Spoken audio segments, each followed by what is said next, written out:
الحمد للہ رب العالمین والصلاة والسلام علی رسولہ الکریم اما بعد فاعوذ باللہ من الشیطان الرجیم بسم اللہ الرحمن الرحیم قال اللہ تبارک و تعالی فی القرآن المجید والفرقان الحمید وما ينطق عن الهوى ان هو الا وحی یوحی صدق اللہ العظیم وصدق رسولہ النبی الامین الکریم ونحن علی ذلک لمن الشاکرین والحمد للہ رب العالمین۔ آئیے میرے ساتھ مل کر درود پاک کے چند حصے پڑھ لیجیے۔ پڑھیے الصلاۃ والسلام علیک یا رسول اللہ، الصلاۃ والسلام علیک یا حبیب اللہ، الصلاۃ والسلام علیک یا نبی اللہ وعلى آلك وأصحابك يا نور الله صلی اللہ تعالی علیہ وسلم۔ حضور نبی کریم صلی اللہ تعالی علیہ وسلم کا ارشاد پاک ہے، حضور فرماتے ہیں من صلی علیہ لم یلج النار۔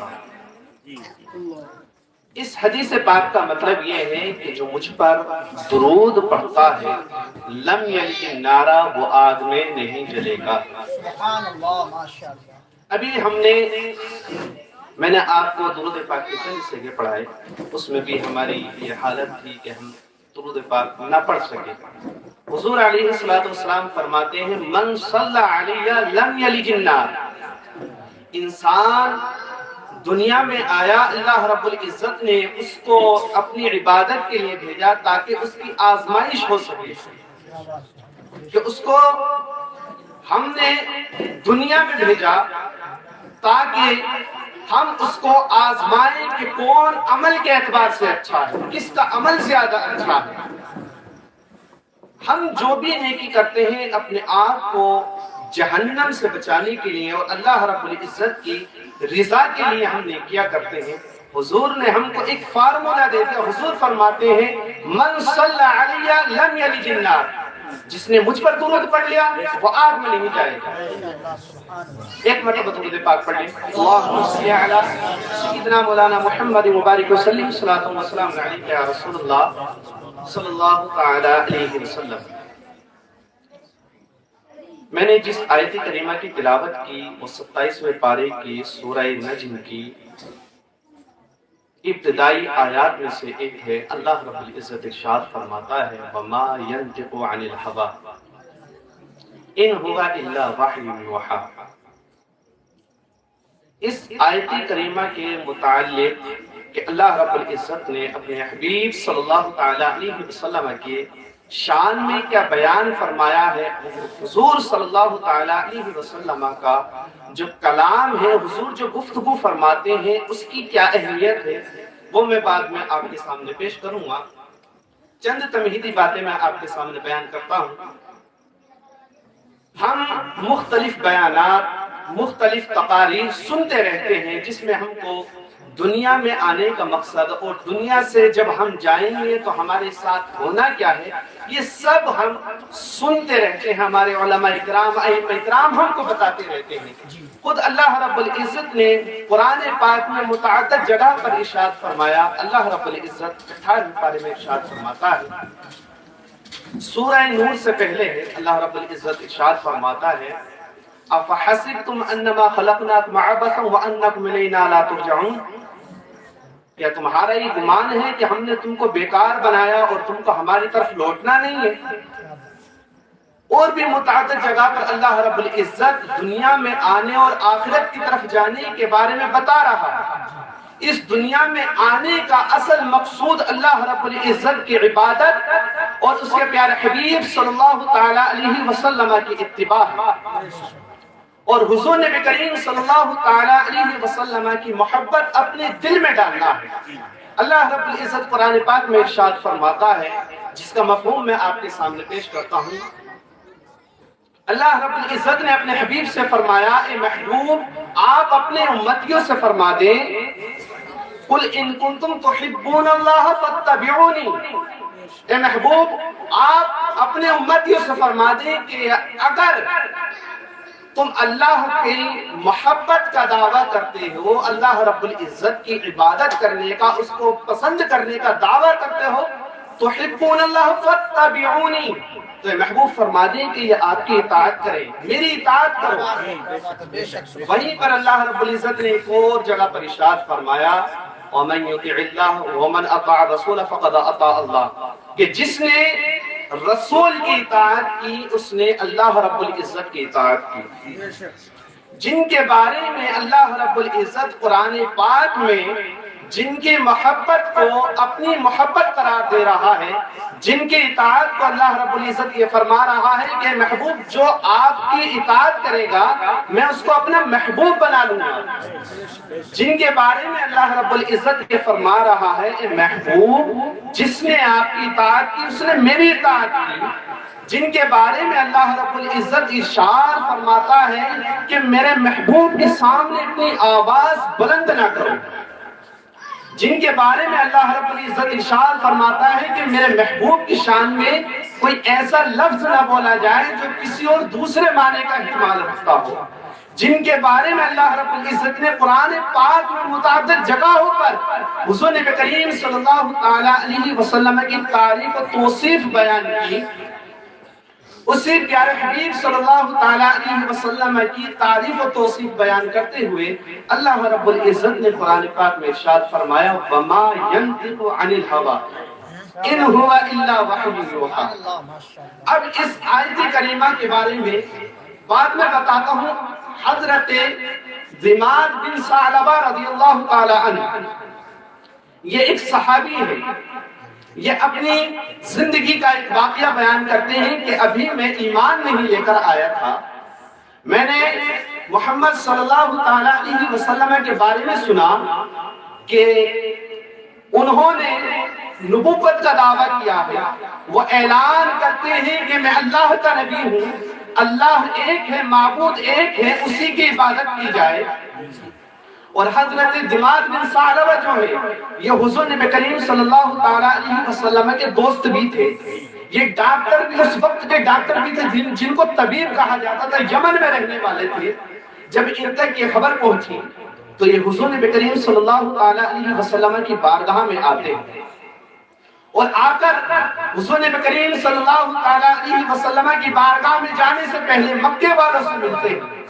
مکہ والے کہتے ہیں کہ محمد کے پاس مت جانا، وہ مجنون ہو چکے ہیں، معاذ اللہ وہ مجنون ہو چکے ہیں، ان کے جنات کا اثر ہو چکا ہے۔ تو حضرت ضماد بن ثعلبہ کہتے ہیں کہ میں تو وہ ہوں کہ جو میں جنات اتارنے کی بھی منتر جانتا ہوں، مجھ کے ایسے طریقے آتے ہیں میں لوگوں کے جنات اتار دیتا ہوں، میں جا کے محمد پر دم کروں گا ان کے جنات اتر جائیں گے۔ یہ حضور کی بارگاہ میں جاتے ہیں اور حضور صلی اللہ تعالی علیہ وسلم کی بارگاہ میں جاتے ہیں۔ ان کو کیا معلوم تھا کہ جن کی بارگاہ میں جا رہے ہیں وہ تو جناتوں کے بھی نبی ہیں، وہ حضور نبی کریم صلی اللہ تعالی علیہ وسلم تو وہ ہیں جو دوسروں کے جنات اتار دیتے ہیں۔ حضور کی بارگاہ میں پہنچتے ہیں اور حضور علیہ السلام سے کلام کرتے ہیں۔ حضور نبی کریم صلی اللہ تعالی علیہ وسلم سے عرض کرتے ہیں کہ آپ اس چیز کی دعوت دیتے ہیں، تو حضور علیہ السلام نے چند عبارات اپنے کلمات ارشاد فرمائے۔ وہ کلمات کیا تھے سنیں، حضور علیہ السلام فرماتے ہیں ان الحمد للہ نحمده ونستعینه واشہد ان لا الہ الا اللہ۔ آگے ارشاد فرماتے ہیں حضور علیہ السلام من یہدہ اللہ فلا مضل لہ ومن یضللہ فلا ہادی لہ واشہد ان لا الہ الا اللہ وحدہ لا شریک لہ وان محمدا عبدہ ورسولہ۔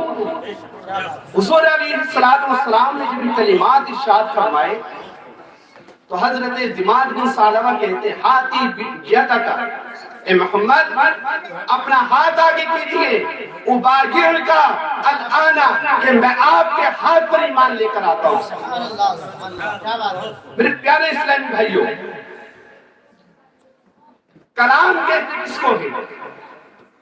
کلام یہ وہ ہوا ہوتی ہے جو ہمارے بدن کے اندر جو پھیپڑے ہیں ان کے اندر ایک ہوا ہوتی ہے، جب انسان بولنے کا ارادہ کرتا ہے تو یہ ہوا پھیپڑوں سے چلتی ہے، نکلتی ہے پھیپڑوں سے، پھیپڑوں سے ہی نکلتی ہے اور گلے کے ذریعے باہر نکلتی ہے۔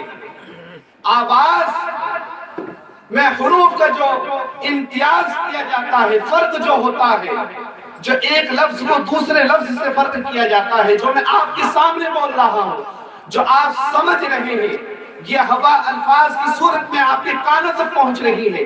یہ پہنچتی کیسے ہے؟ یہ پھیپڑوں سے جب نکلتی ہے تو گلے کے مختلف حصے ہوتے ہیں کہ اگر اس کو قراء کرام بہترین طریقے سے جانتے ہیں، علماء کرام جانتے ہیں کہ جب آواز نکلتی ہے تو گلے کے جب نچلے حصے سے لگتی ہے تو لفظ حمزہ بنتا ہے، حرف حمزہ بنتا ہے۔ جب یہ درمیانی حلق سے لگتی ہے تو حرف عین بنتا ہے، جب یہ اوپر کے حلق سے لگتی ہے تو خا اور غین بنتا ہے۔ اسی طریقے سے جب منہ کے ہونٹوں کے تر حصے سے لگتی ہے تو حرف با بنتا ہے، جب یہ دونوں حرفوں دونوں ہونٹوں کی گولائی سے ملتی ہے تو حرف واو بنتا ہے، جب یہ دونوں حرفوں کے تری کے حصے سے ملتی ہے تو حرف میم بنتا ہے۔ قسم خدا کی، قربان جائیے اپنے پیارے حبیب صلی اللہ علیہ وسلم کی شان پر، اپنے پیارے حبیب صلی اللہ علیہ وسلم کی عظمت پر کہ یہ وہ ہوا ہے جب حضور علیہ السلام کے مبارک پھیپڑوں سے نکلتی ہے، حضور کے گلے انور سے نکلتی ہے، ہونٹوں سے ملتی ہے۔ یہ وہ آواز ہے جب حضور کے لفظ سے حضور علیہ السلام کے منہ مبارک سے نکلی، حضرت دماغ بن ثعلبہ کے کانوں میں پڑی، جن کا دل مردہ تھا وہ ایمان لا چکے ہیں اور حضور علیہ السلام کے ہاتھ پر ایمان لا کر دائرہ اسلام میں داخل۔ حضور علیہ السلام کی کلام کے بارے میں اگر سننا چاہتے ہیں، بس میں ایک واقعہ آپ کے سامنے پیش کرتا ہوں اور اپنی گفتگو کو ختم کرتا ہوں۔ آپ حضور علیہ السلام کی عظمت دیکھیں۔ اللہ رب العزت نے ارشاد فرمایا وَمَا يَنْطِقُ عَنِ الْهَوَىٰ إِنْ هُوَ إِلَّا وَحْيٌ يُوحَىٰ۔ یہ نبی علیہ السلام وہی بات ارشاد فرماتے ہیں جو اللہ ان کو بیان کرتا ہے۔ حضرت ابو عمیر، یہ حضرت انس بن مالک رضی اللہ تعالیٰ عنہ کے چھوٹے بھائی ہیں، یہ حضور علیہ السلام کے چھوٹے بھائی ہیں۔ حضور علیہ السلام ان کے پاس گئے۔ بچوں کی عادت ہوتی ہے کہ وہ ذرا سی بات پر ناراض ہو جاتے ہیں، رونا شروع کر دیتے ہیں، غمگین ہو جاتے ہیں۔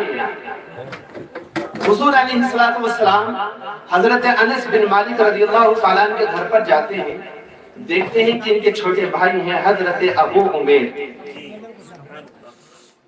یہ غمگین ہیں، بچپن کی حالت ہے ان کی۔ حضور علیہ السلام ان کے پاس جاتے ہیں اور ان سے کہتے ہیں یا ابا عمیر ماذا فعل النغیر، نغیر بولتے ہیں عربی میں چھوٹی سی جو چڑیا رہتی ہے، چڑیا کو نغیر بولتے ہیں۔ حضور علیہ السلام نے فرمایا یا ابا عمیر ما فعل هذا النغیر، اے ابو عمیر اس چڑیا کو کیا کیا تم نے؟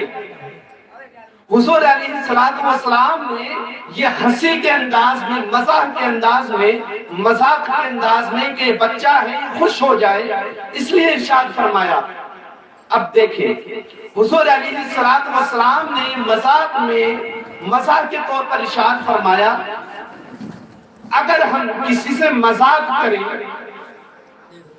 تو ہمارے الفاظ کوئی معنی نہیں رکھتے، اگر کسی کو ہم سمجھائیں تو وہ ہمارے الفاظ کوئی معنی نہیں رکھتے، اگر کسی بچے کو ہم نے بہلانا ہو تو وہ کوئی معنی نہیں رکھتے۔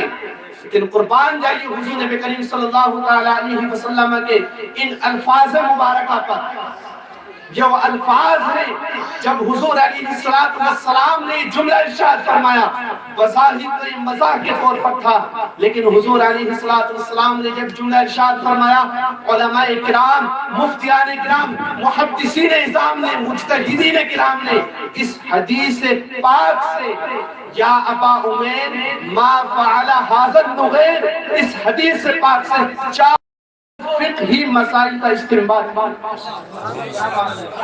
400 وہ مسائل کہ جن کی انسان کو اپنی زندگی گزارنے میں شریعت پر عمل کرنے میں ضرورت پڑتی.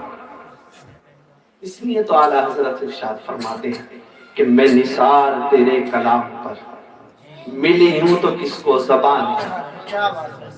اللہ رب العزت نے ارشاد فرمایا نا وما ينطق عن الهوى وما ينطق عن الهوى ان هو الا وحی یوحی کہ محمد صلی اللہ علیہ وسلم اپنی زبان سے وہی بات کہتے ہیں جو اللہ رب العزت ان کو ارشاد فرماتا ہے.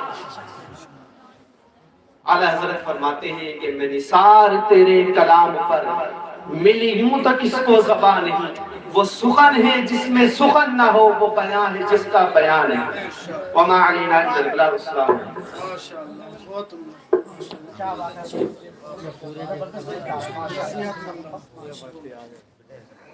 مجیب کتنے کم ہے؟